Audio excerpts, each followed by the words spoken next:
Okay, I'll call the meeting to order. Thank you, Your Worship. The first item this evening is the minutes of the regular council meeting held on Monday, December 2nd. The recommendation is to approve those minutes. Second. Moved by Councillor Asmussen, second by Councillor O'Neill. All in favour? Opposed? Carried unanimously. Item 2 is minutes of the Joint Family Court and Youth Justice Committee meeting of Thursday, October 24th. Recommendation to receive. So moved. All right, moved by Councillor O'Neill, second by Councillor Hodge. All in favour? Opposed? Carried unanimously. Item 3 are fourth and final reading of City of Coquitlam 2014 5-year financial plan and capital program bylaws. Staff recommendations that Council give fourth and final reading to the following series of bylaws. City of Coquitlam 2014 5-year financial plan bylaw number 4451. City of Coquitlam Drainage Development Cost Charge Reserve Fund Expenditure Bylaw 4443. City of Coquitlam Sewer Development Cost Charge Reserve Fund Expenditure Bylaw 4444. City of Coquitlam Water Development Cost Charge Reserve Fund Expenditure Bylaw 4445. City of Coquitlam Transportation Development Cost Charge Reserve Fund Expenditure Bylaw 4446. City of Coquitlam Parkland Acquisition Development Cost Charge Reserve Fund Expenditure Bylaw 4447. And City of Coquitlam Parkland Improvement Development Cost Charge Reserve Fund Expenditure Bylaw 4448. So moved. Moved by Councillor Reid and seconded by several others, including Councillor O'Neill.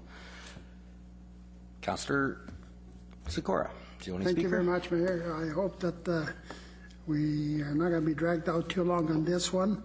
I've been chastised on the last, when I talked against the budget. I'll talk about it again, because I'll tell you, I read one of the papers and it said, Sikora said that the taxpayers should be paying for all the extra help that we hired in the city hall and from bonus density and everything else. And you know something? They are paying for it dearly. Our taxpayers always pay for everything that the city has. So I don't know what was the reason for using that kind of term, unless I did by mistake. But however, one thing about it that, and I was chastised that it was very easy to vote against the budget. It's not easy for me to vote against the budget. But I can tell you something, I'll vote against the budget anytime the money's taken from wrong places and added to the budget. Number one, bonus density, $880,000 to hire 4 employees. That's for bonus density. That's almost 1%. Let's say it's 0.75% on taxes, okay? No, it's actually paid for out of the density. And then, Mayor? Sorry, go ahead. Do you mind if I, and if you no, go ahead. I won't correct your stuff. I won't correct you. I apologize, Councillor Sikora. I apologize, Councillor Sikora. I won't correct you. The charter says that if the mayor wants a debate, you have to step off the chair. So please actually, our bylaw says that the mayor gets to. Mayor, if I finish? Well, you raised the question. You raised the question. It's in the bylaw. Go ahead. Well, it actually says that the mayor may speak at any time in a meeting.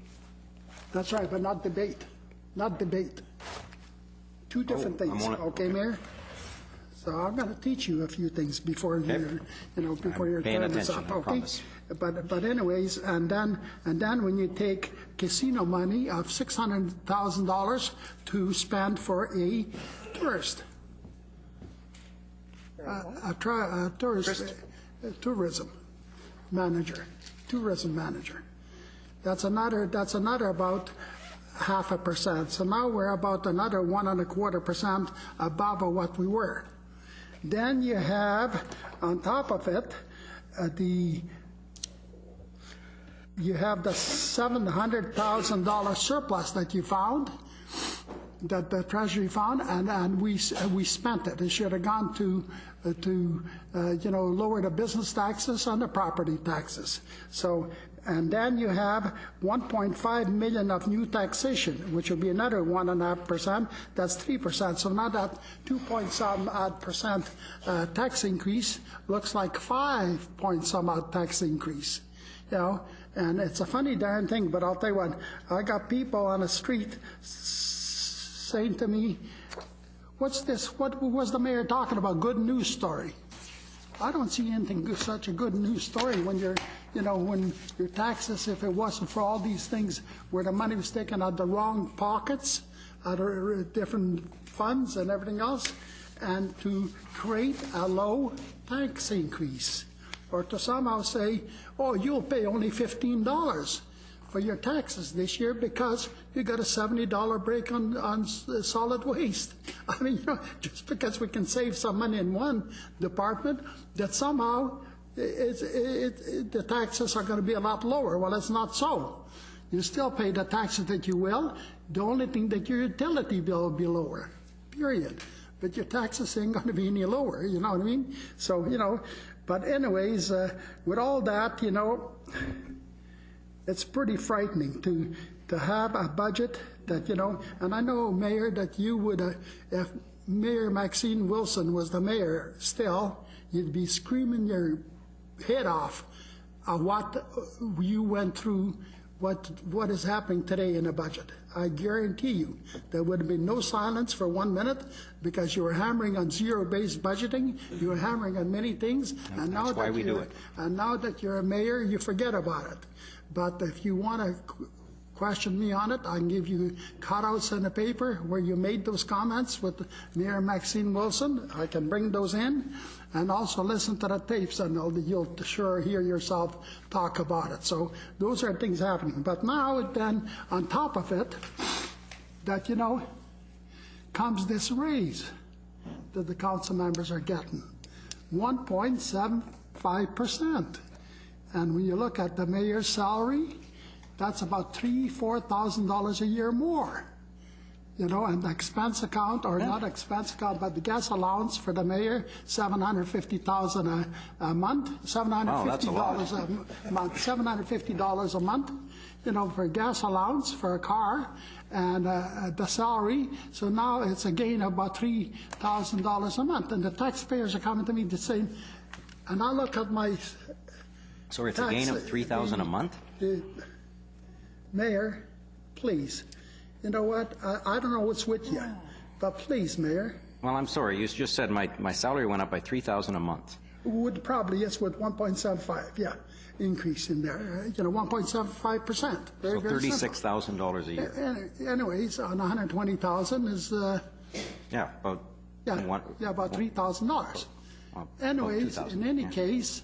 You know, so the taxpayers saying to me the other day, a couple of them stopping in a coffee shop, senior citizens, and they said, you know, I look at my pension check went up by $1.10 a month. So it just shows you what's happening in this community. We can tax and spend, tax and spend, and tax and spend. And it's all right for the manager to say that what we shouldn't be doing. We should have been looking at 5 years ago. Every cubby hole is filled in with bureaucracy in the city hall. Managers tripping over managers.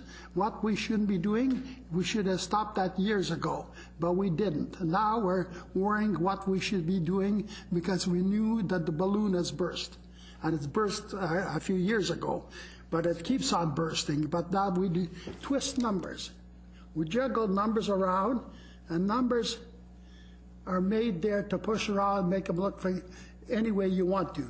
But anyways, with that, I'll make a motion that we as council members, including the mayor, do not accept that raise of 1.75%.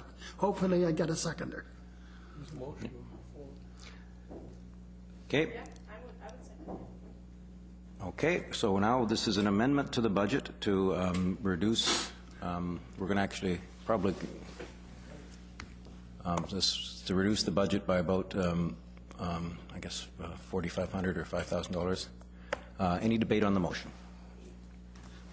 And if I can continue, Mayor, I'm going to debate that. The fact is that, you know, we seem to somehow, because there's an increase in salary, there's an increase to the union people, that we somehow have to take it. You know, I don't think so. I don't think so. And you know what bothers me is the fact is that there was a dollar figure there. But you take, like yourself, okay, it's probably about, as I say, I could be wrong, but about $2,000, yeah. 2,000? Okay, 2,000. Mine would probably be $750. okay? Oh, 1,000. Dan, if you get the managers' salaries in here, let's take our city manager, it's like, what, $6,000? Hello? You know, I mean, where does this make sense? It just doesn't make any sense. The more money you make, the more your increases are in your salary and stuff. And yet, with us, you know, we don't have some kind of average. If it's an average of $500 a year increase or $100 a year, I could probably support it. But this is just so wonky, so lopsided and everything else that doesn't make any sense. So anyways, Mayor, I'd be delighted to vote for an amendment, because I think it's high time that we, as council members, Mayor, lead the taxpayers, show the taxpayers that we are responsible taxpayer, the council members, and will not accept that increase. Thank you very much. I've got Councillor Wilson.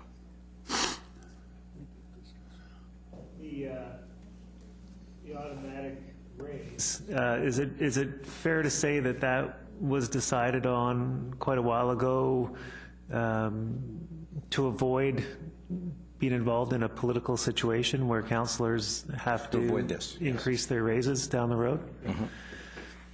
So automatically it would just go up what the settlement with QP was. Okay.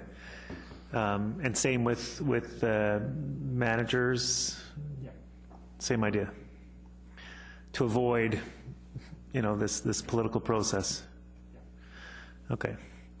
Because it seems to me that is a very effective way. Not that I'm arguing in favor of a raise necessarily, but the last thing anybody wants is to have councillors voting themselves a raise, and this is a way of avoiding that. So I think it's a fairly simple process. Yep. I agree entirely. That's exactly the reason why it was put in place. I would much rather have and in fact, I asked the provincial government on numerous occasions to establish a body that simply sets out the matrix, the salary matrix for city council members and for school board trustees. What we ended up with in some communities, for example, in Coquitlam, they found themselves so far behind because they'd done this, they'd done the thing year after year, and they hadn't given themselves an increase. And don't sell yourselves short. The job of councillor is in many cases, full-time job or very close to it.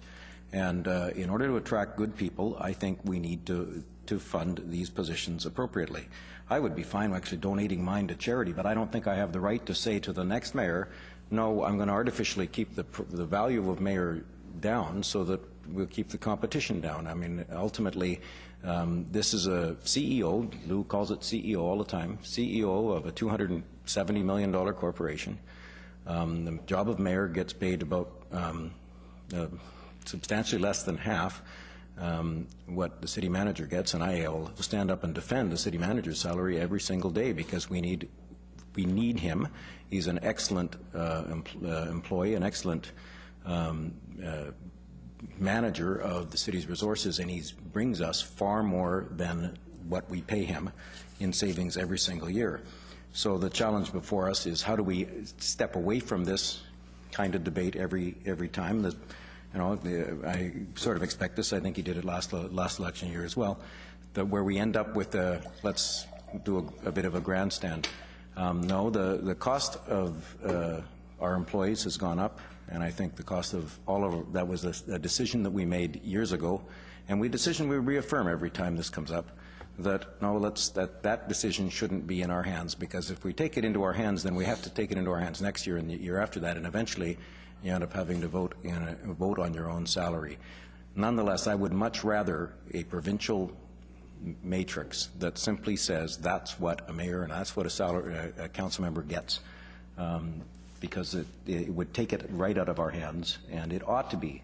We shouldn't have to vote on our own salaries, and I won't be supporting this. Councillor Reid. Councillor Reid. Well, same thing, and I think we've just lived through in recent days what Port Coquitlam went through when they didn't catch up, and I can think back many times when we've had to do the same thing, which is play catch up. This seemed to be a fair solution, but I thought Your Worship, we also discussed not doing it this year, but taking a look at capping the amount of money when it got to some of the higher salaries. And I don't know if we are still going to do that or what we're going to do. I think we need to look at where we are on the scale of all the other cities. I mean... Yeah, the motion before us is only for council. I understand, but that makes no sense whatsoever. If we I know. vote. I'm not arguing in favor of it. Oh, okay. Well, I agree. I'm not going to go and try and play catch-up like Port Coquitlam and some of the other cities are having to do now, because that really hits taxpayers, and I don't think I want to do that. Thank you. Okay. Motion's before you. All in favor? Opposed? No one's in favor. I've got. No, I'm in favor. Oh, sorry. You put your motion. Okay. I've got. This is opposed. This is the amendment. The amendment. Lower the, not taking our salary. The amendment is not taking the salary. That motion. Okay. Yeah, I know. I know. Opposed is Councillor O'Neill. No. Sorry. I put my hand up when you said. I'm sorry. Is it? Sorry, my apologies. On the floor is the amendment to not take our salary increase. I think he meant, but he not take the salary increase. All in favor of that? All opposed? Councillor O'Neill, Councillor Wilson, Councillor Asmundson, myself, Councillor Reid, Councillor Nicholson, and Councillor Hodge are opposed. The motion fails. Okay. On the budget. All in favor? Opposed? Councillor Sikora is opposed. The motion carries.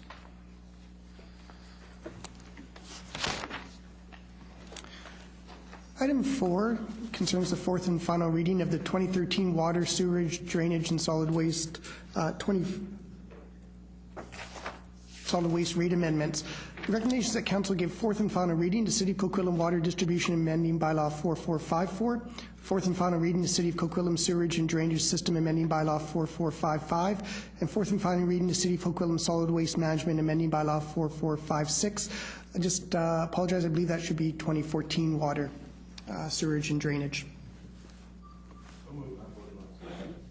Sorry, we're not voting on last year's sewage and drainage. Moved by Councillor Asmundson, second by Councillor Nicholson. All in favor? Opposed? Carried unanimously. Item 5 is fourth and final reading of City of Coquitlam 2014 Fees and Charges Bylaw 4425. The recommendation from staff is that Council give fourth and final reading to City of Coquitlam 2014 Fees and Charges Bylaw number 4425. Moved by Councillor Nicholson, second by Councillor Hodge. All in favor? Opposed? Carried unanimously. Item 6 concerns the Intermunicipal Business License Amendment Bylaw. The recommendation from staff is that Council give fourth and final reading to City of Coquitlam Intermunicipal Business License Amendment Bylaw 4453. Moved by Councillor Hodge, second by Councillor Asmundson. All in favor? Opposed? Carried unanimously.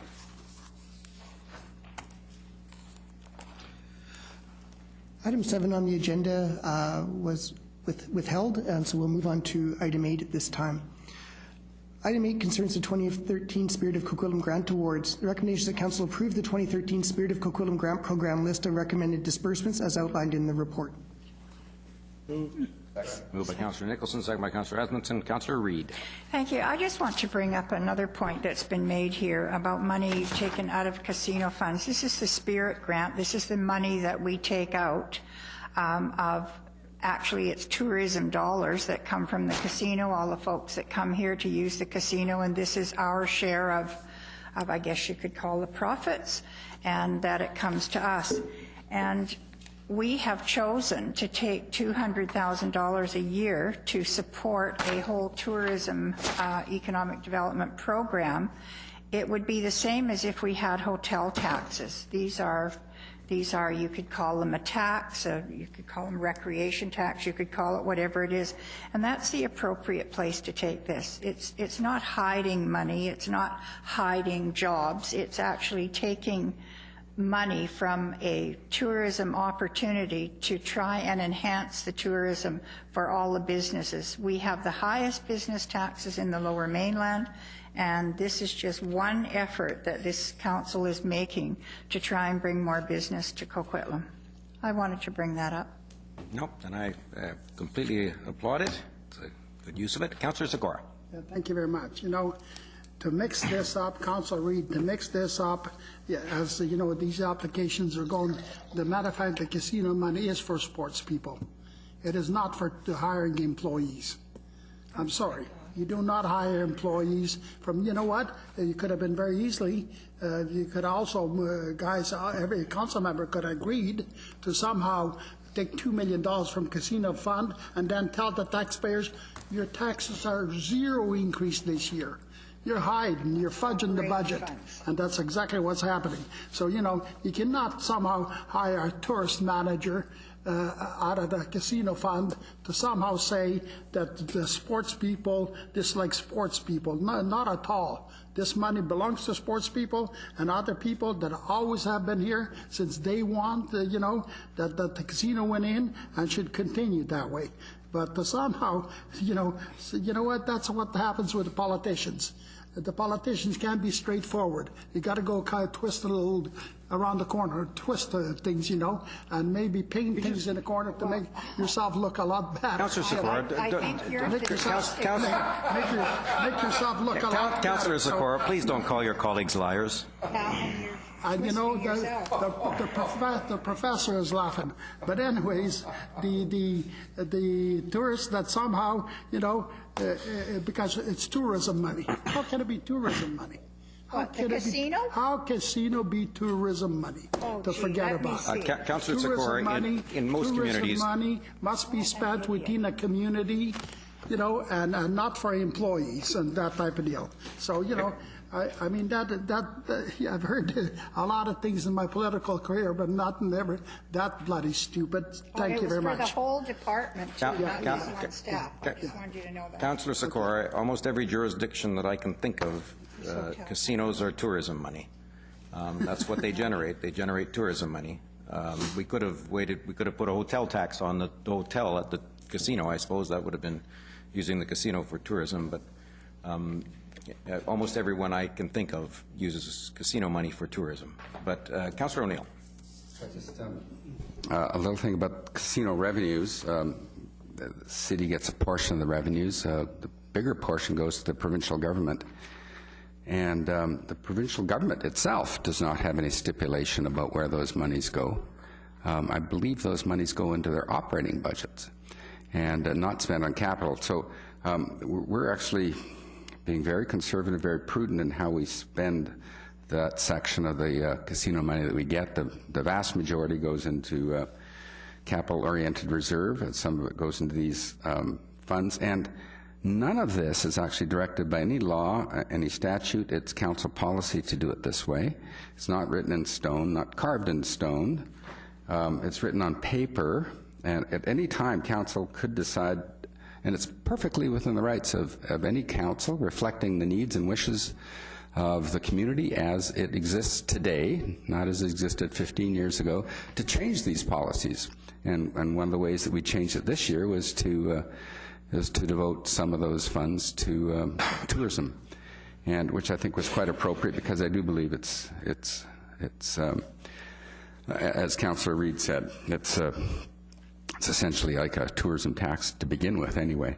So anyway, but the main point here is that it is totally in our discretion to use these funds in any way we want to, and we've chosen a very conservative way of using these, and it's a very prudent way.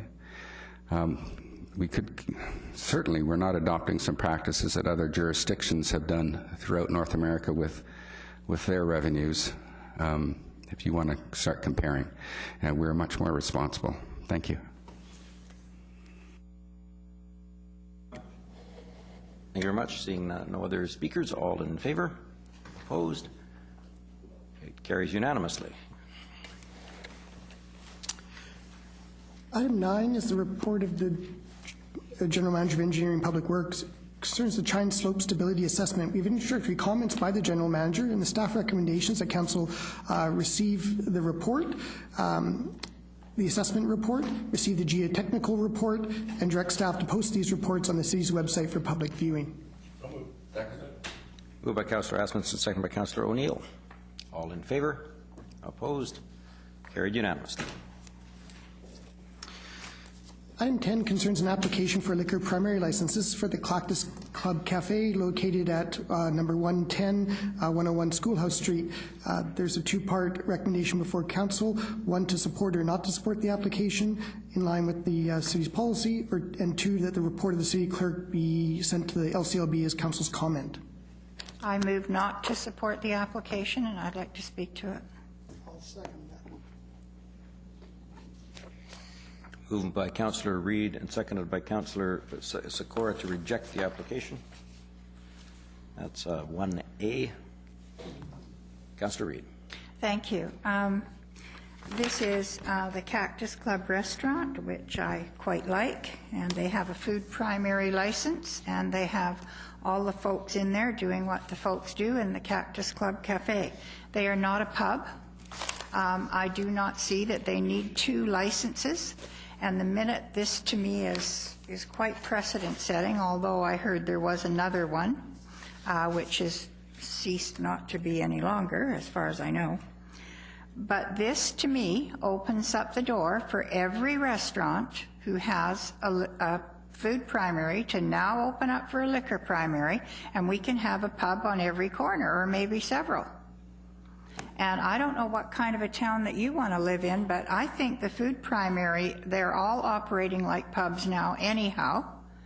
But I do not think that they need the extra license, which allows them other licenses. Now, I'd have to ask if they get their liquor primary license, and I'll go through to Mr. Gilbert. With a liquor primary license, you also get the right to have a beer and wine store, do you not? I don't believe those two things are still tied together. That's my understanding. I'm not sure if they are or not. Your Worship. The benefit here is they have longer operating hours. That is correct. And that's what they're trying to do. And I just think this is, if you want to open up a pub business, then go get yourself a pub license and open up a pub. I don't think you have to have two liquor licenses on one premise. I just think it's absolutely wrong. Thank you. Thank you. Councillor Sikora. Yeah, thank you very much, Mayor. I've been in these type of businesses myself for many, many years. And frankly, I can tell you something.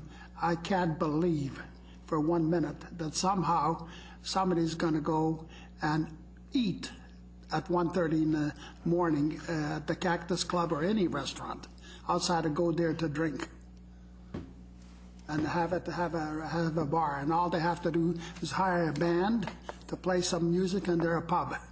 So, you know, with me, I've been in this type of business. I think what we're doing, we're setting a precedent here that'd be very, very dangerous, because you could have every restaurant applying for it. We could not turn it down, and we could have many, many, many problems. I think we need to clean it up and have a policy that if you're a restaurant, you're a restaurant. You serve liquor as long as you serve food, and you don't have some kind of dual licenses to where you don't have to order food because you can go in there and drink. I cannot support that. So we'll not be supporting this application. Thank you. Okay. Councillor O'Neill. Yeah, I'm interested in the comments I'm hearing here, because I don't know why this is absolutely wrong. Liquor is served in there quite late in the evening anyway, in conjunction with a little bit of food service. The liquor in a bar would still be served a tiny bit later with food availability as well. Wouldn't spill out onto any patio, which is a concern. This is an entertainment area. I'm not sure if the approval of this sets a precedent for other restaurants. Now, this is an area that where it's sort of a night-oriented area with the theaters nearby anyway. So I don't have this big negative reaction, and I don't see it being a precedent-setting thing. But I am, you know, it's again, we asked a while ago for a policy, we got a policy, and now we're getting in this position of us trying to be judges with kind of incomplete information. And part of that information that we don't have is, yeah, where the provincial government itself is going with its, looks like liberalization of liquor sales laws. Do we have to try to anticipate that? Could we put this application on hold until all that is settled and then figure something out after that? We might say yes this, and will the provincial government come back 3 months from now or half a year from now and say, well, actually part of our liquor review is that we don't want split licenses at all anyway? I'm not sure. You know, I don't even know what the parameters are of what they're looking at. So I'm not gung-ho in favor of this. I'm not gung-ho opposed to it like other colleagues are.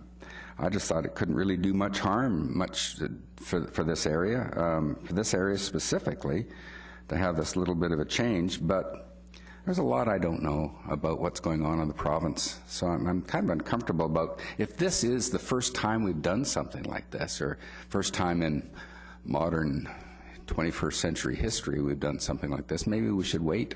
But I'd like to hear what other people say. Thank you. Thank you. Councillor Nicholson. Thank you, Your Worship. It seems to me we keep struggling with these things, and it's important to remember we don't get to make the decision. We only get to make a recommendation. The province will decide, the Liquor Control and Licensing, or whatever the name is these days, will make the final decision. We spent a lot of time a little while ago trying to come up with a policy, and the policy we came up with is that we would always ask people to go out to the public and communicate what it was they wanted so that we could get the benefit of input from the public. Well, in this case, I mean, I don't know how many pages there are in this report. You know, there's an enormous amount of paper being generated, quite a lot of money, and no doubt spent by the applicant, and probably a lot of time and thought and effort gone into making what for them is a business decision. What's better for us? So they made their decision, then they went out to the public, and we got 3 responses. 2 in favor, 1 against. If it was 200 and 100, it would be a little clearer, but the ratio is the same. And that's one of our primary jobs here. First, to listen to the public, and then to make what we think is the best decision in the interest of the community. I frankly think this is probably not a great business decision on their part. There's a restaurant, or there's a food primary licensee in Port Coquitlam we talked to a little while ago, who when he opened had both, and switched being purely a food primary because he found that having a section of his establishment where when a family came in on Sunday he couldn't seat them wasn't in his best interest. And that may be what this applicant finds, but it's his call. And the call of the neighbors, I mean, the 2 to 1 isn't so much overwhelming as the utter lack of response. Nobody's worried. Nobody cares. That's, you know, just go ahead and do it. So I have no compelling reason to say, no, you can't do this. You can't legitimize what many of your competitors are doing, because Councillor Reid's quite right. Lots of food primary places are operating just like bars. And the blurring of the distinction, and Lord knows where we're going with the province. So I won't support the motion that's on the floor, which is to not support the application. Thank you. Councillor Hodge. Well, I'm struggling with this one, and you know, back last year when we started to get the applications on the liquor primary, I was the one who said, you know, I wanted a policy because we were making policy one application at a time, and it was a very ad hoc process.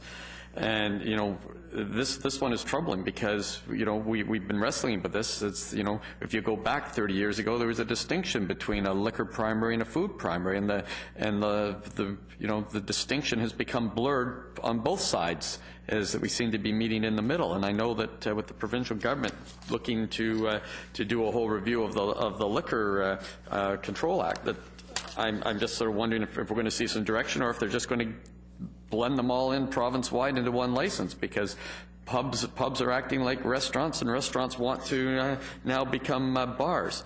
And I'm trying to remember back to that original report, but how many food primary? I mean, staff off the top of their head know how many? I'm just, you know, we said this isn't precedent, but what happens is one asks for it, and then, you know, a month later, 2 more, and it is sort of the start of a slippery slope here. And I'm just wondering, do we know how many? I mean, I know it's quite a big difference between food primary and liquor primary. I'm just wondering how many are in this category. Yep.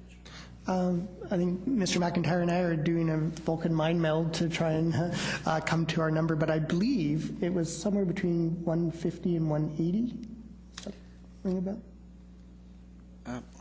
I recall it was a ratio of roughly 4 to 1. The numbers were around 120 for the food primary. It was like 37, 38, something like that for the liquor primary was the totals. With a split one, but we could have 5 times as many bars as we currently have if they all started to follow this this route. We're talking about, you know, where do you stop the line? This one, okay, well, this is an entertainment district. Well, the one next over, it's not too close to a residence, and before you know it, it's the restaurant around the corner that's now a pub. And so my concern is where do we draw the line on this before we end up with 150 pubs in this city? Well, I guess in partial response to that is, as we are not the approver, we don't necessarily control that line. And I think the example would be, maybe one easy way to think about it is just to step away partially from the distinction between liquor primary and food primary, though they come with certain benefits to each, is the hours proposed for this establishment at this location meet the community standard that this council feels is appropriate for that area? And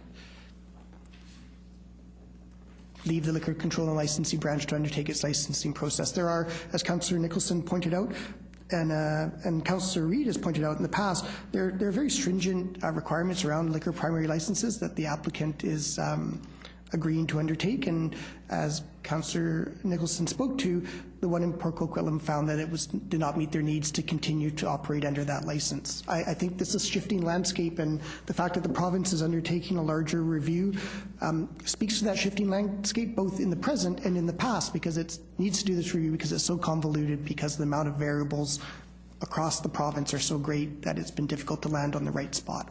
But strictly from an hours of operation, we comment, and the Liquor Control Board controls the hours on a liquor primary. But on a food primary, it's a whole different set of rules. In fact, we don't even get asked to comment on the hours of operation on a food primary, do we? Which we do not, as long as they end by midnight. If a food primary seeks to operate past the hours of midnight, we are asked to comment. Your Worship, if I could, it's unfortunate the applicant wasn't here to speak to it themselves. I think maybe staff will talk about that. My understanding, it was described to me what they're proposing. If you're familiar with the Cactus Club, you come in the front door, and off to the left, sort of the bar area, right? And there's the big mirror walls, and there's more like lounge seating, bar seating on the left side. Towards the middle and out towards the patio, it's more restaurant seating with booths and that. What they want to do is, with this, the liquor primary license would apply to that lounge, stand-up bar area to the left-hand side. And back in the day, that was common in some of the restaurants I went to, and they would sort of say, would you like to wait in the lounge, but you have to order food or whatever you need to come through. And there was more of a distinction. So their model is going to be back to the sort of sectioned off of the split. Do we have other restaurants that operate that way in the city? I'm trying to think of maybe the Keg, but I'm just trying to think of the Keg, I would argue, has a separate lounge area, and I would also argue that Milestones has the upstairs area, which I think serves primarily the same function. Yeah. So we have a couple. Yeah. Oh, and that would be the other, and now I guess if they decide they want to have live entertainment, then they have to come back for another application for that, or can they, or does that just include it in this? So that's With a liquor primary comes with the ability to have patron participation. automatically with that. So that's another change that can happen. They've got their intention to have audience participation there. That doesn't sound like a restaurant to me. So it sounds more like a nightclub. Okay, thank you. That's good. Thank you. Well, I don't want someone singing karaoke while I'm having my dinner. Unless it's Councillor Reid, yes. You can serenade me anytime. Councillor Wilson. Well, when I first read this application, I felt the similar way as Councillor O'Neill. You know, what's the problem? But then after talking to Councillor Reid about it, I realized that it is setting a precedent, and it's the pubs nowadays are at enough of a disadvantage. They're having a harder and harder time making it work, and last thing I think we need is to have more and more restaurants becoming pubs. So I agree that we shouldn't support this application. Okay, Councillor Asmussen. Thank you very much. You know, I've struggled with this application here. I've looked at it different ways. The one issue we always had about applications of extended hours always was the area and what's the impact on the community around the area. And while I understand, I had the concerns about this being eventually a pub or whatever in this, but in this location, there's nothing else affecting. There's no residents. There's been no, as Councillor Nicholson pointed out, there's been 3 responses, 2 in favor, one against.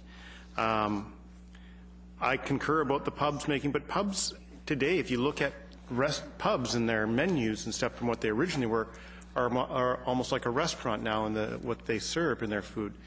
I think the lines blurred a long time ago on what a pub is and what a restaurant is. When you look at Earl's or Brown's or Joy's, I can go down the name, and I think Joy's in Coquitlam operates a bar and a restaurant already within Coquitlam. So this would be adding to what already exists in Coquitlam. And I think the province changed the liquor licensing laws a while ago that allowed this blurring of these lines here. I think these are going to come back to us. I think the Liquor Control Board has taken our suggestions at times when it's been in a neighborhood, and we've been concerned about the noise impact that would happen in the neighborhood, that they have taken our direction on this. And, you know, we spent a lot of time and went through a policy, put together a policy, and what we're talking about is an hour and a half more on a Friday and Saturday night, basically, in this area. And it's Cactus Club operates like a mini bar already in that establishment, and I've been in there, so I don't know if we're changing things much or we're stopping the change in anything. So I mean, to me, I've gone back and forth in this, and I thought maybe this is a thin edge of the wedge that I'm thinking, well, I think that thin wedge has already been hit in by the provincial government. It's already there. We have this blurring of all these different places there, so I look at the impact on the community. Is there an impact on residents and people living within the area? No, there's not. So I can't see not supporting this for an hour and a half difference on a Friday and Saturday night. If they bring in music and bands and they, as Councillor Nixon, they wind up losing all their restaurant people and their business goes down, that's the risk they take. But the province dictates this on us. They dictate the policy, and I don't see how we can't not approve this. Councillor Zerillo. Well, interesting enough, when I was looking at the ones from last week, I was having some thoughts around letting pubs open too early to take business away from restaurants and food primary. So it's interesting that this would come up this week, where we're kind of looking at the opposite end of the spectrum, where food primaries are potentially encroaching on pubs. So it made me take a second look, and I believe that I'm with Councillor Asmussen here, is that really I think that there's an opportunity for us to just look at where it is and how it affects the community, and I think that's why they come to us, because the province doesn't have eyes on the ground to see where this is and what kind of clientele are coming through and what is the impact on the community, how much garbage is left at the end of the night, are fights happening on the street, and that's the input that I would like to put. And so I'm with Councillor Asmundson, is that I'm fine with these hours, and if other food primaries decide to go liquor primary, from what I've heard on previous conversations, that would be great, because there's more stipulation and regulation in getting a liquor primary than a food primary. So I'm totally fine with this, and I guess I will be voting against the new motion. Okay. And I was just as torn as others. This one, I actually am frustrated by the number of restaurants that are behaving like bars. This one, though, is in a location that doesn't have any impact on residential neighborhood. It actually is across the street down the road from another liquor primary that is located in a theater, not a pub, but an actual theater. So I'm not sure I can draw a suitable distinction between the theater goers or the restaurant goers who want to have a drink late at night. I actually had a bit of experience here. As Operation Red Nose last year, one of our pickups was late at night at the Cactus Club, and the 4 people we took just had a night out. They stayed in the restaurant, and then they'd stayed in the lounge afterwards. And I guess the lounge probably had to close at midnight or whatever. But I don't see a distinction between the way this place operates and the way a reputable restaurants operate, or for that matter, the way a pub operates. So I, at the same time as I'm frustrated by the lack of distinction at the provincial level that Councillor Asmundson just said, we inherit that lack of distinction. The province has decided that the two will behave almost exactly the same, except for an hour in the evening, at the end of the evening. And I don't have a fundamental objection to this, so I'm still torn. I will probably support it. Councillor Wilson. I know I'm not allowed to speak twice usually, but there was one thing that I did forget to say, and you know, looking at this location, I see absolutely nothing wrong with this application. But I thought the whole idea of having a policy was so that you're not dealing with it one application at a time. And if we approve this, then we're going to have probably another 75 restaurants coming to us asking for the same thing. And that's why I'm against it, because, you know, I have no problem with this location. They're already open till 1:30, right? 1:30 every night of the week they're open. Look at their website. But it's the precedent that I'm afraid that we're setting by allowing this to go through. And the whole idea of the policy was to avoid making one-off decisions, and all we're doing is opening the door to 75 more one-off decisions. Speaking of precedent, I allowed you to speak a second time, and now Councillor Reid has a second time. Go ahead. In their application, it says that they're just going to create a boutique liquor primary establishment. The addition of a small boutique will address customer requests. This change will also provide a variation in being able to participate in supplementary formulas of entertainment, such as dancing and/or audience participation styled entertainment, which in that location, no one's going to care. But when you get 6 or 7 of these guys in the downtown core, and we've got karaoke and dancing and music going all night long, you're going to care. I'm done. Councillor Nicholson. Thank you, Your Worship. It seems to me that the slippery slope argument doesn't really hold, because the policy decision that we made was that we would not be faced every time with making a decision as to whether to make them go out to public consultation. The decision, I believe, was that anybody making an application like this would be required to do the public consultation, and then it would come to us with the results of the public consultation. It entirely remains within our hands to say, no, next door to the Coquitlam rest home is not a good place. So location can be one of the criteria. Whatever criteria we choose to apply at the time that we're looking at a particular application, we just won't be looking at an application without knowing what the neighbors think, which apparently isn't much. Thank you. Councillor Sikora. Yeah, thank you very much, Mayor. You know, fact is that there's certainly no residents around this area. But can you imagine if somebody on Austin Avenue or other places applied for the same kind of license? And you're going to turn them down because there's residents in there? How fair is that? You're creating an unfair competition within its own regulation of restaurants. You're creating an unfair competition. So, you know, that alone should tell you that you should be out to be very, very careful. And to me, if a restaurant is going to go to a pub, and in that area you got Café's restaurant that could go to the same thing, and go ABC restaurant go into the same thing. Now you've got 3 of them within the same block. What about all the other restaurants in Coquitlam that are there? You know, how about it? You know, how about everybody that has the same kind of restaurant? They want to apply for a primary license, and you're going to say no to some of them, and some of them yes. Now you're a judge and a jury, and I don't think we should leave ourselves in that position. We should be, like I said at the last meeting about the pubs, that we should definitely have the same regulations for all the pubs. Not one that has to close its patio by 9 o'clock at night, another one can stay open till 1:30, 2 o'clock in the morning with its patio and that type of deal. I think it's very unfair. So the same thing should apply for restaurants. Doesn't matter where they are.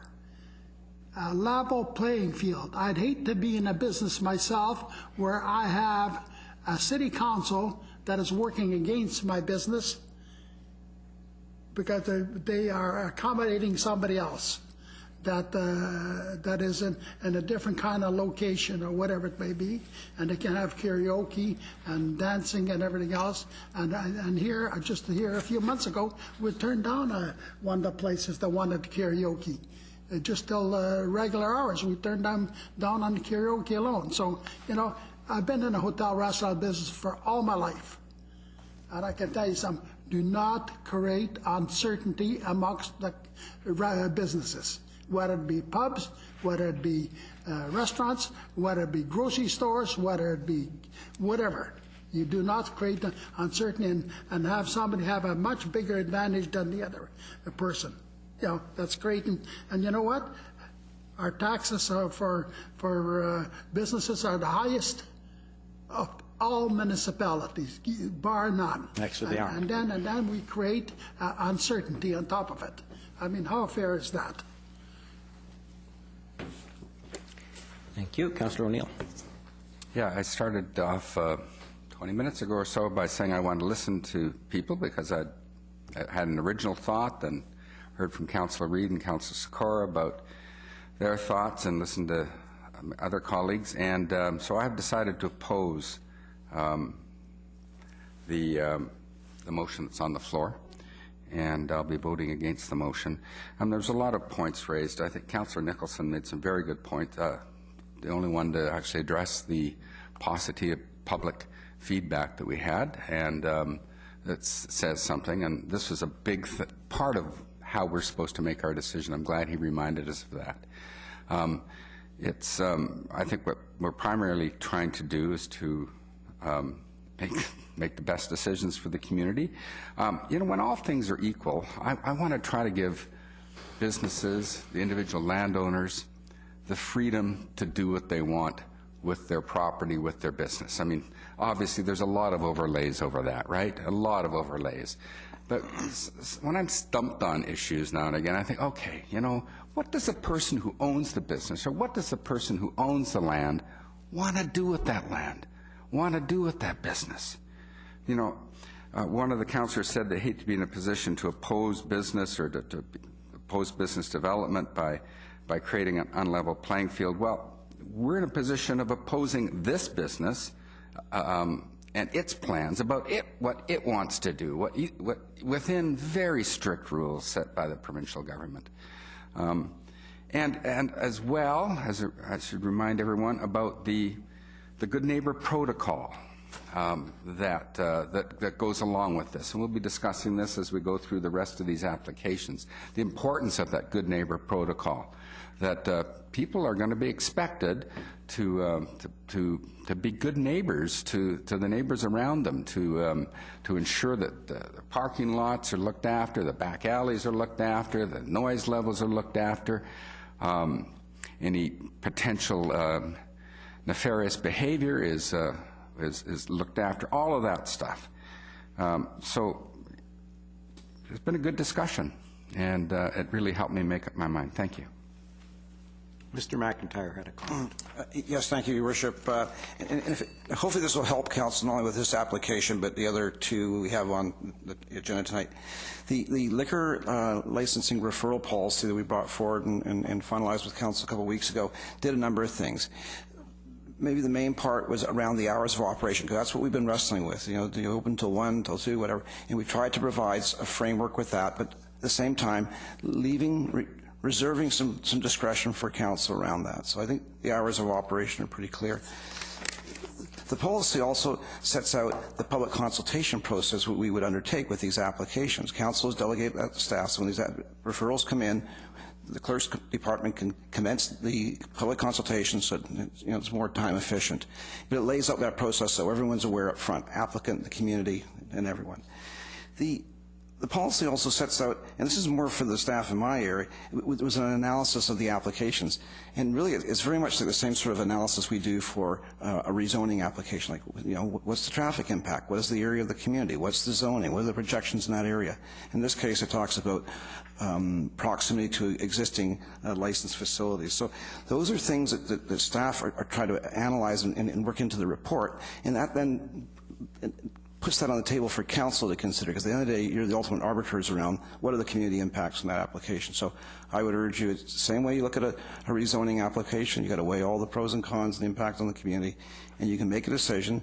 And I don't think it locks you into precedent. If you feel that there are mitigating circumstances or situations that apply, in this case as compared to that one, it enables you to make that decision, I think you have that leeway. So hopefully that helps. Yeah. That said, I'm left with, this isn't a question of creating unfair competition. This is a question of saying each one set up criteria, let's examine them on their merits, whether they meet the criteria. And if there was a public application before us right now at this location, I'm not sure, I'd be hard-pressed to oppose it, because this is probably one spot you could put a pub. There's lots of places you couldn't put a drinking establishment today, and you could put one here. So I'm still struggling with this one, but we're going to have to call a vote. The motion is to reject it, and so it's a negative motion to reject the application. All in favor? All opposed? The motion, oh, drat. Okay, I've got Councillor Nicholson, Councillor O'Neill, Councillor Zerillo, and Councillor Asmundson opposed. The motion carries. Yes, that meant I was in favor. Yeah. Yes.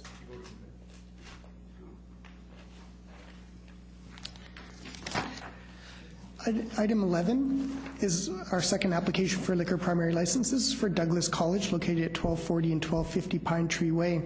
The recommendation from staff is that Council, having given consideration to the community impacts and public comments, either support the application or not support the application, and that the report of the City Clerk be sent on to the LCLB as Council's comments. Move B.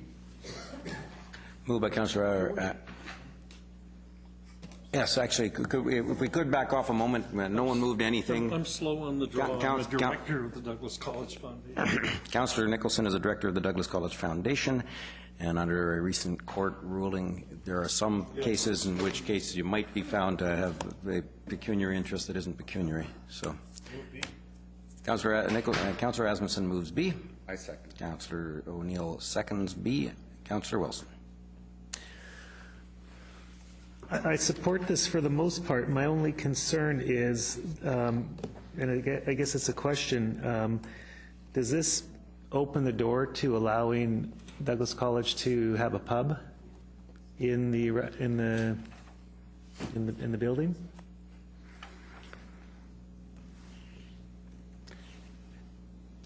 No one wants to answer that. Are there any other questions? I guess I'm not sure exactly how those processes would roll out. I think essentially what this is it has reduced hours, so if they wanted to have a pub, they'd have to come back for a change of hours, in which case council would have the opportunity to weigh in. But essentially, my understanding is it's just to avoid having a series of one-off temporary licenses so that a faculty party doesn't have to get a license. And because they have licensed the entire campus or buildings in order to allow those for the different faculty areas, it would seem to be difficult to make it a pub, but I can't speak to that directly. I'd have to look at Mr. McIntyre to see if there's any building issues that would accompany that. Mr. McIntyre. It's not often I'm at a loss for words. I don't know, Your Worship. This was analyzed by other staff.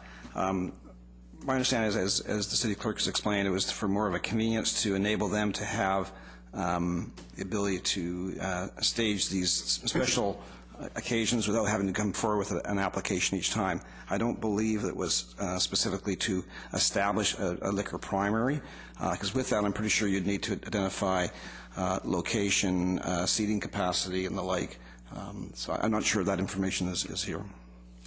I mean, I fully support the spirit of the application. Excuse the pun.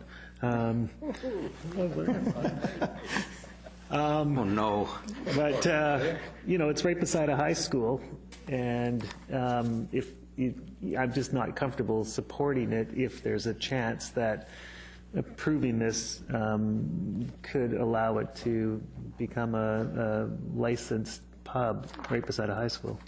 Yeah, I think in part of what we look at is the letter of intent aspect of what the applicant is saying, and they've not stated that. I think looking at Douglas College as an entity and an organization with a strong reputation in the city, that I think they would have been more direct if that was an ultimate intention. I'm not saying that that's their motive. I'm just, but what happens 5 years down the road? Different board of directors. No, absolutely, and that's where I was headed. I wasn't trying to impugn their motives either. I would just say that I believe that what they're applying for is what they have in mind, and if they intended to fundamentally change that, I would assume there would be some communication back to the city, but I can't guarantee that through what we know. Your Worship, if it would be any comfort to council, we can check in that. And just in scanning their application, what they've identified as various areas in the building, like the cafeteria, the atrium, various areas, existing areas, not indicating that one of those will be converted. But if council is, and I'm sorry I can't provide that answer right now. If you want to defer it, we can go back and just check, just verify on that point.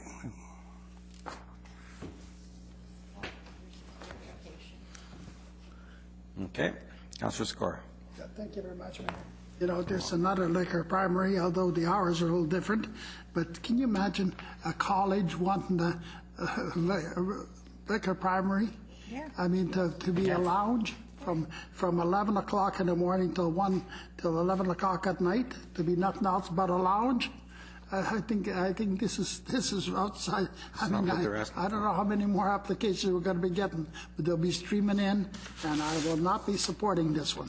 To me, I'll tell you, they're either a restaurant or they're liquor primary, but they can't have both, and that's all they can serve. They can serve liquor with the food. Yeah, that's fine, but liquor primary gives them the chance to serve liquor without any food, and it's another bar as far as I'm concerned. Mayor, are you controlling the meeting or what's happening? Are they having a meeting in between? I beg your pardon? Well, are we having a council meeting or are we going to have a side discussion over there?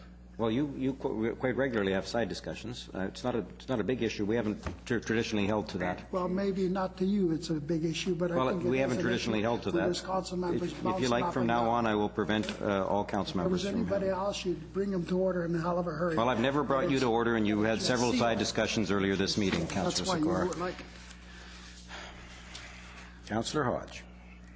Okay, so we've had a restaurant that wants to be a bar. We've had bars that want to be restaurants, and now I've got a college that I'm not sure if it wants to be a bar or a restaurant or a social place. So, no, I mean, That's a good college try, though. No, I think it's a valid concern. I mean, I get why you would want to do this, and there's a number of groups in our community that regularly take out liquor licenses for events, and I get that this would streamline the process. My concern would be that 5 years down the road, have we opened the door that they could just set up a pub, and a lot of campuses do this, and I just would like to know, before we make a decision on this, is this something down the road that, without making another formal application, that this could be converted to a pub or something beyond what the intent is. And I honestly believe this is the intent. It's just basically streamlined to make it easier. But I have to look down the road. Will this come back before us if there's a change? Probably not. And I'd like to have an answer from staff before we make a decision on this. And so I'd like to see us defer it till we can get some more information. And I'd like to know, do other colleges and campuses? I know there's a pub up at SFU. I just like to know, how this is dealt with in other jurisdictions. I'll take that as a motion to defer. Motion to defer. Pending what? Pending report back from staff as to can this be converted into a regular liquor primary? Is it just an event license? Can it just be changed into that without coming before us at a future date? And other events or other colleges and campuses, how do they deal with this? Do they have the same type of licensing in place, or do they still rely on the one-off for social events? Your Worship, staff can certainly take that as direction. We can look into it. What they seem to be proposing here, it's proposed for various Douglas College fundraising events and employee seasonal celebrations. Its license is intended for college employees and invited guests only. So it would seem to suggest it's just for their own private events. But let us take it away and find out if this could morph into something else. Pub. And I think that there need to be a distinction around that. They need a little more up front. They'd have to indicate the location and the occupant load for that. But let us check into it. We'll report back. Councillor Hodges' motion is to defer, seconded by Councillor Wilson. Further discussion, all in favor? To defer? Opposed? Councillor O'Neill is opposed. The motion carries. Your Worship, I'll just go collect Councillor Nicholson. There's a motion to defer.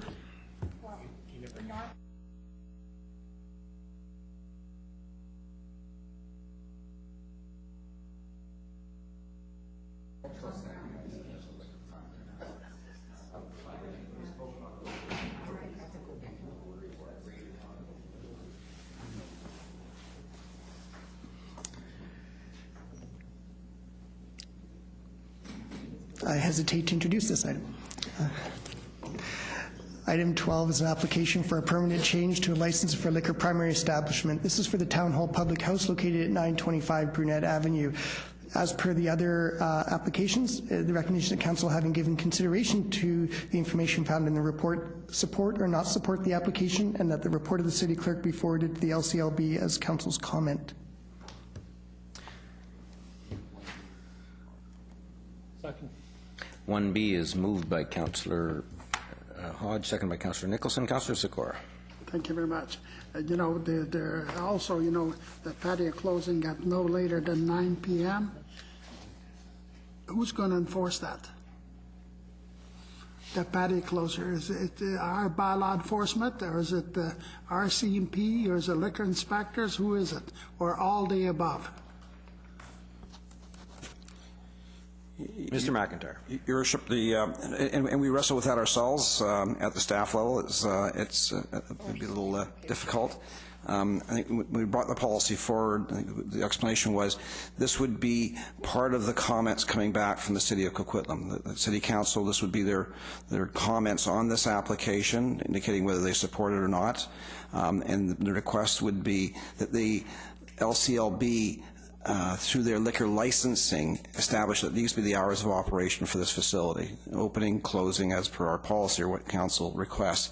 On top of that, part of the policy was to have a time frame around the patio openings, and that too would be part of the referral comments back from the City of Coquitlam to LCLB. And we trust that they will incorporate that into their license, the issue for that, the licensee, and then it would be up to LCLB to ensure compliance with that, as they would with the other terms and conditions they'd have in their license. So what you're saying, it'll be on their licenses and everything else. Who's going to enforce it? LCLB inspectors. LCB, you know, they got the one inspector for half of British Columbia, and you know, who's going to, you know, and then if you're thinking that somehow our bylaw enforcement officers are going to enforce it, they can't, because the fact is there's no bylaw enforcement officer after 9 o'clock at night, and the RCMP, they certainly ain't going to have time to enforce it. They're telling me that they haven't got enough officers to enforce traffic violations and everything else. He said it was LCLB that will enforce. Why would they be looking for whether the patio is open or not? I got a feeling what's going to find in here that all they want is extended hours and the patio will still be open and there's nothing you'll be able to do. I don't think there'll be anybody's going to be enforcing it. Who enforces the current law related to closing the bar? I don't know any bars that stay open beyond their hours. I suspect it's probably for fear of losing their ability to do business at all. And I don't know any of them that would put that at risk for an extra 15 minutes of bar opening at 1 o'clock in the morning, let alone an extra 15 minutes of the patio. Who enforces that now? To my knowledge, Your Worship, typically that's the LCLB inspectors, and also you'll hear where they'll go in, and they particularly look to underage serving or over-serving, over-consumption, so they are out there. Either they're out there or also every bar owner is a pretty good citizen, because I don't know of any of them that I've never seen any that open later. We've never received any complaints about bars that are open beyond their hours. Yeah. So. And again, that's what the LCLB inspectors, they watch for that. In this case here, this particular application, City Clerk staff made the applicant aware of what the policy provided for in terms of the patio opening hours. Mm-hmm. It was communicated back. They did not have a problem with that. Yeah. I certainly have no problem supporting it if that's what he's requesting, but I do have a problem. Who's going to force the patio?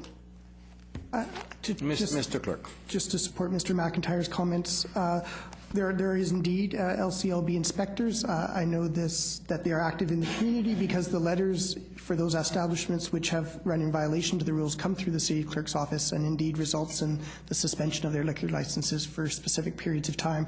My understanding is also the same as Mr. McIntyre's, that many of these are for the age of those being served, but the inspectors are obviously there just to focus on the full range of LCLB policies and regulations. Mm-hmm. Okay. Councillor Reid. Thank you. This one in item 12 agrees with our policy, save and except the opening hours, which we have the ability to change with each application. Is that correct? So with this application, it's 9 a.m. in the morning. Other than that, it totally conforms with our policy. That is correct, and the applicant has indicated willingness to adjust that opening hour if that is more to the favor of council. I don't have a problem with opening hours. Thank you. Okay. Councillor O'Neill. Yeah, I'm going to support B, and Councillor Sikora asked a good question about enforcement, and I really didn't know how deep enforcement was. He suggested one inspector for half the province. And I know that they're on shoestrings on a lot of different areas. But I think I just set a record for on-the-spot Googling here, because I found the enforcement statistics by the branch from April 1st, 2013 to June 30th, 2013. And they conducted 3,279 inspections to monitor compliance in that time period. That'd be a lot for one. That'd be a lot for 10. I imagine there's dozens of inspectors out there. So there's a lot. There's just more than one. A handful. That's 40 a day. That's a lot of. That's a lot of inspections, and they probably take place at night. So there's, they identified lots of different contraventions and imposed a lot of penalties. Almost $200,000 in penalties, 50 days of license suspensions. So they seem to be on top of it, and they report regularly. This is just for a couple of months. For a couple months in the spring, last spring. into the early summer. There you go. Well, thank you very much. Welcome. That's helpful. That level of fine would support 6 or 7 inspectors just by the fines, I would think. So, okay. Any further discussion? All you have to do is push a button. I have a question. There you go. Councillor Reid. The inspectors also check for the servers, that they have their serving it right. They also check that if someone is drinking too much and they get served another drink, they also check for over-pouring. So if you order rum and Coke and you see the bartender likes you a lot and pours you 2 ounces instead of 1, you get nabbed for that too. So, and they're all over the place. There's more than one for half the province, believe me. Maybe that over-pouring it just happens to women, because I've never had more than I paid for. Well, what I'm getting at is they're there and they're very stringent on their rules. Yeah. I thought I was getting short drinks sometimes. Well, you got to stop ordering short drinks.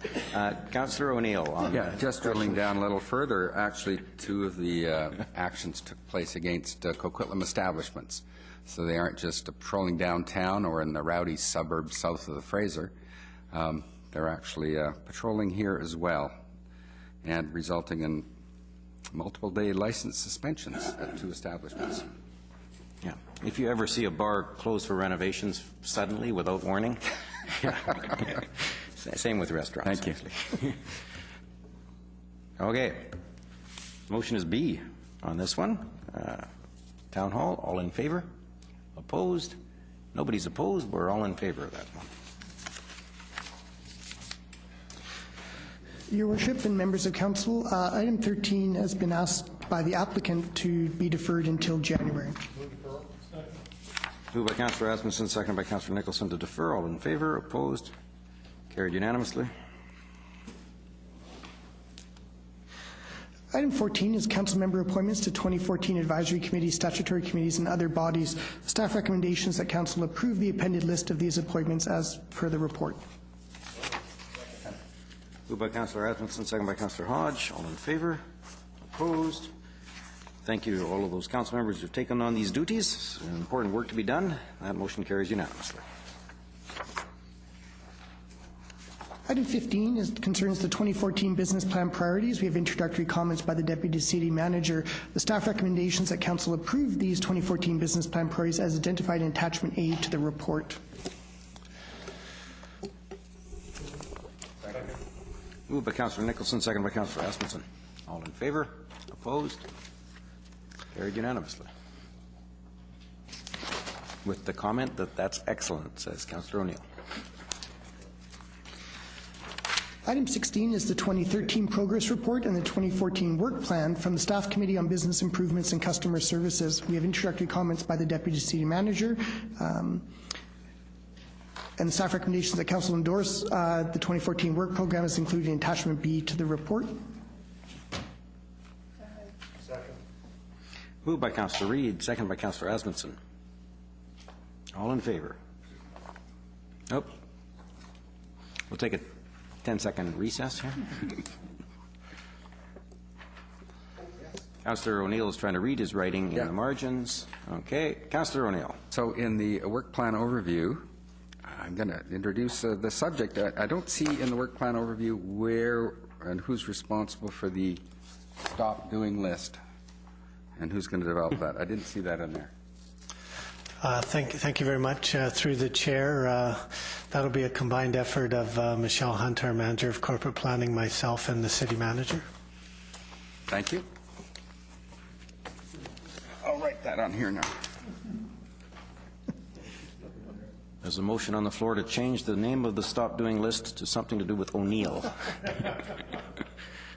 I can assure Councillor O'Neill we will put those names in the minutes so that he doesn't have to write them down.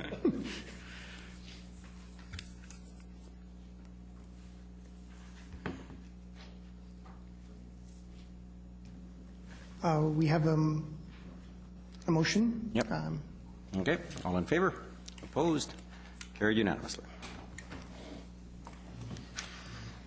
Item 17 is the Metro Vancouver Board and Brief for its meeting of November 29th. Our Metro Vancouver Board representatives are available to respond to questions and the staff recommendations to receive the brief for information. Second. Moved by Councillor Nicholson, second by Councillor Asmundson. Councillor O'Neill. Yeah, second week in a row I've got a question about Metro Vancouver here. I believe it's the last item. Constitutional amendment. Local government recognized as an order of government. The board directed staff to prepare a draft FCM resolution requesting that local government be recognized as an order of government in the Constitution of Canada. And this is an issue on which I actually have several opinions. Please share them with us. No, I don't think I need to now, but I just want to know from this is in terms of questions. Did any of our was there an engagement with any of our Metro Vancouver representatives here? Any discussion? What sort of discussion went into this? What sort of? Because we never discussed it here, and one would think that this would be something that would come from a directly elected body, not one that's not directly elected. Although I know the GVRD is a member of the FCM. This is an important issue.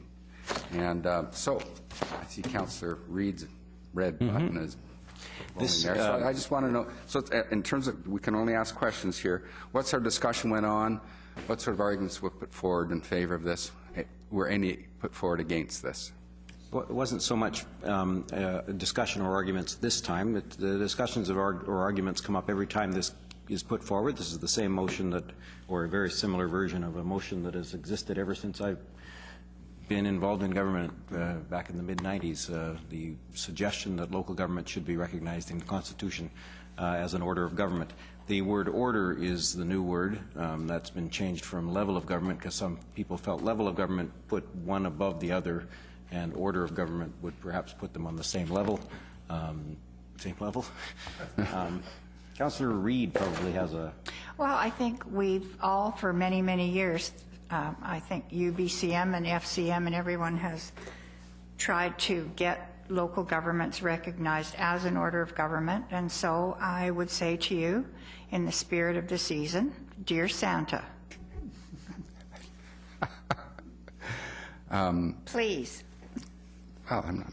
There was not a lot of discussion, I think, because this comes up pretty well all the time, especially when there's legislative things that come up that we have no control over or no input into. We're always governed by someone who is an order of government, and yet we just operate at the whim of the province. We could have a discussion, but I don't want to have one. I just wanted to find out, so I'm better dear Santa, please I'm better informed about the position that we might have, our representatives might have taken there. Now, the position is this, that if you're a body that is only created as a child of a legislative act of another level of government, you are subject to the whim of that act as well. So we are about the same as a strata corporation. Yeah, we have the right to, we've dictated how we get elected, we're dictated on the bylaws we can pass, and we're dictated on how we can raise revenue. And though that's the definition of a strata corporation, that's the definition of various other not-for-profit societies. We aren't an order of government. We are a creation of the province, and the province can change us at whim. Right. And maybe that's a good thing. Well. And maybe that's not. It's not out of hand a bad thing.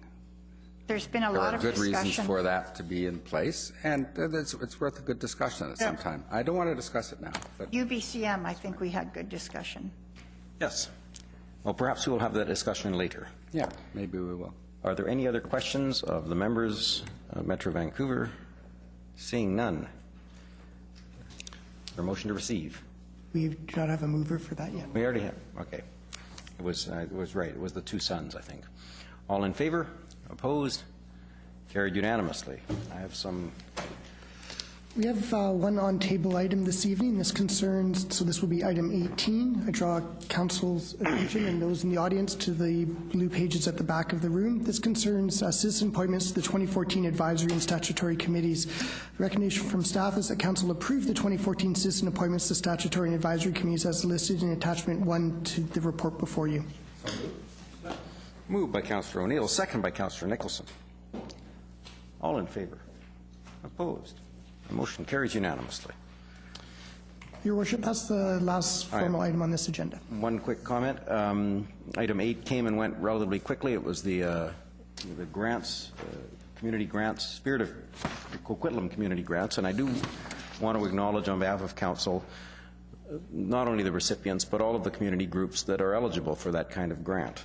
These are the cultural groups, they're the parent advisory councils, the not-for-profit societies, community associations, sports organizations, and environmental groups. They support our diversity. Our residents whose family heritage is from Korea or from China or from Iran, from many other places in the world. These folks support participation in music and song, in culture, in the arts, in theater, libraries, and literacy. They support amateur sports as diverse as lacrosse, synchronized swimming, curling, softball, ice hockey, and competitive swimming. These folks support veterans and seniors, special needs and challenged students, persons with life-threatening illnesses, our environment. These folks deliver Christmas. Supporting these organizations is one way that we as a community can leverage the benefits of our casino funding to get the best benefit for our residents. And on behalf of Coquitlam City Council, I want to thank the organizations that received the grant today, these organizations and organizers that commit themselves every day to improving our community. On behalf of Council, thank you so much. Motion to adjourn would be in order. Moved by Councillor O'Neill, second by Councillor Nicholson. All in favor? Opposed? Carried unanimously. We will now have a question period from everyone in the audience. Those people in the audience who have a question on tonight's agenda, could you please line up? Oh, there is one. Okay. Okay, it's 2 minutes maximum, but it's questions only, no statements, all that stuff. Jason Thorne, 1171 Pipeline Road. Hey, Jason. My question is, how many patrons of the casino are considered tourists, and how many are considered local? How many patrons of the casino? Of the people who attend the casino, how many of them are Coquitlam residents? How many of them are Tri-Cities residents? I actually don't know the number there. I assume the casino knows it. I don't know. Oh, okay, because you guys refer to it as a tourist destination, so I was just curious on. Yeah, no, it's. I'm hopeful that it's 90% people from outside. I suspect it's somewhere the majority from outside Coquitlam, but I'm not certain. I've seen numbers before, and I have in the back of my mind that it's in the 60 or 65% range that are from New Westminster or Langley or from Kamloops and come down to shop at our IKEA. Councillor O'Neill may have an answer. No, just an anecdote. My late mother used to come and go to that casino. It was her favorite. And my poor dad used to drive her down there, and he didn't like being in the casino. He'd sit in his car for 3 or 4 hours while she was pumping quarters into the slot machines. And then she loved doing it. And she wasn't from Coquitlam. That's true. Yeah, she was from another community. She was from the North Shore. I'm sorry. That's what I meant to start out with. And actually arranged to meet them at the casino a few times because it was most convenient for them. So I'd visit my dad sitting in his car and go and say hello to my mom in the casino. So yeah, I think we all know anecdotally of people from outside the community that go to the casino. I don't know the numbers. They have a lot of buses that come in too. Mm-hmm. All right. Okay. Thanks. Thank you very much. And in fact, now that we've got a white spot there's some place for your father to sit and have a cup of coffee. Okay. Anybody else? Any other questions? Any other questions? Any other questions? Seeing none, thank you very much.